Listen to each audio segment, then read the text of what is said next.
Okay. tigil muna tayo. Oo.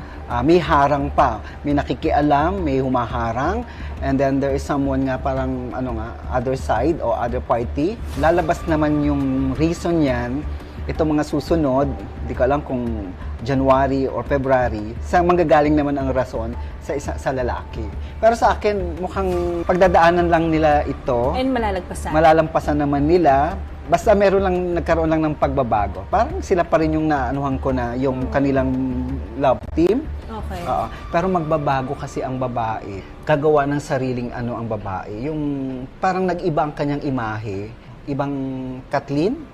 Catherine, Mas matured. Oo. Iba I na. think it's about time. Iba na magiging role niya. Feeling ko magkakaroon na siya ng parang career na solo talaga. Hindi na yung love team. Now, this time parang mas madidevelop ang pagiging actress niya. Which is good, di ba? Kasi that's something that we Oo, should kasi all may